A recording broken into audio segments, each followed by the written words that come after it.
everybody, welcome. It's Fletch, I'm Vice President of Public Safety Solutions at 911 Inform. We're sitting down with George Kellerman, who's the Executive Director of iCERT. George, it's 2023. What's going on in the new year with iCERT? Hey, Fletch, great to be with you, and Happy New Year. Happy New Year to everybody. There's a lot going on. It really starts with momentum carrying over from 2022. Particularly on the legislative front. As everyone knows, NG911 funding has been a top priority of ours, one that we've been working on with a coalition of partners throughout the 911 ecosystem, and have made a lot of progress throughout 2022. And it got down to the 11th hour, and we thought we might be in the year-end funding bill. And depending on who you talk to, we might have been in, we might have not, but a lot of good negotiation went into that. Unfortunately, NG911 or neither NG911 funding or FCC spectrum reauthorization made it into the bill. Spectrum reauthorization made it in terms of it got extended yet again to March the 9th. So in a way, it's not necessarily a loss. It's living to fight another day. It's going into, let's say, we'll call this the second overtime. And so there's a lot of momentum that continues from all of the advocacy community on this issue. I think with a lot of our partners in Congress on the Hill, even though there's been some changes, obviously change in majority on the House side and some new faces in leadership, there's still a willingness on the key committees, both in the House and the Senate, to really push this. So we're starting to work with all of those folks, because March 9th will be here before you know it, to continue the drumbeat, continue pushing, and at least we've got a core framework of language that everyone was pretty comfortable with at the very end of the year, had it made it into the final bill. We've got that to work with to say, let's find a place for this and let's get this done, because we're so close. A couple of positive things are, everybody was kind of in general agreement on the language, and it was just a final crossing of the T's, dotting of the I's. And, March is not a tremendous extension, but it's a healthy one. And I think it shows good interest that they're not trying to block this. They're just trying to get it to where it's acceptable. And that probably will happen. Yeah, I think that's right. And so the important thing for all of us, everybody who's a 911 stakeholder, any chance you have an opportunity to get in front of your member of Congress, doesn't matter who they are, whether it's at home or in DC at the Capitol, talk up the need and the importance of NG911 funding. Talk about why NG911 is so important to your community. And to their community, because they live there too and their families live there too. And so it's going to take that kind of sustained advocacy outreach to keep the drumbeat going, as I like to say.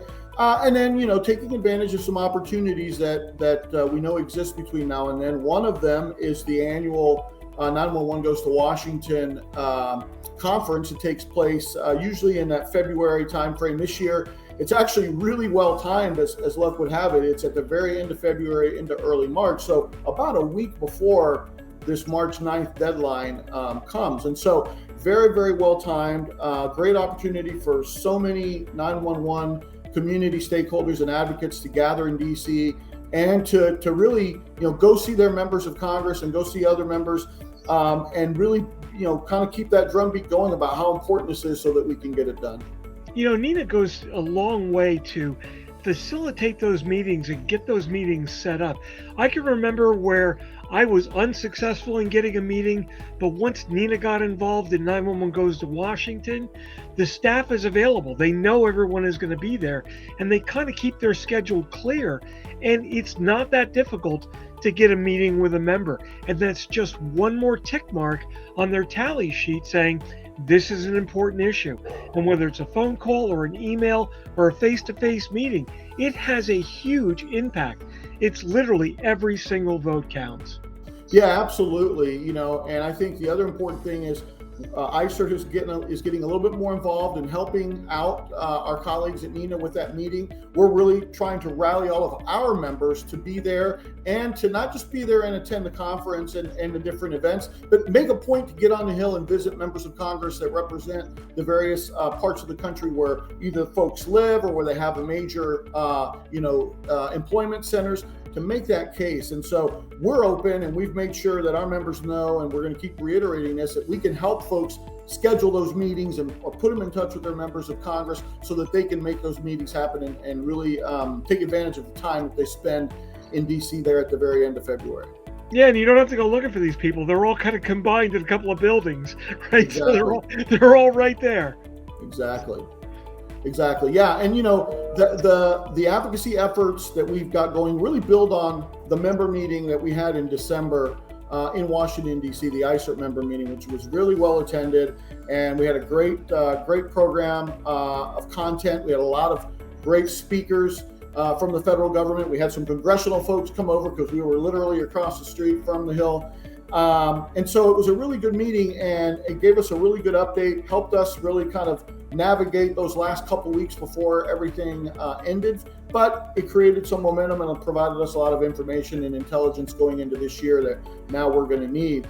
But there are a few important things that we didn't get to cover just because we had such a packed schedule. And so we've actually scheduled an iCERT member webinar for January the 24th. So that's in a couple of weeks, or a little less than 2 weeks now, where we're going to talk about some really important things that'll help, kind of map out 2023, if you will.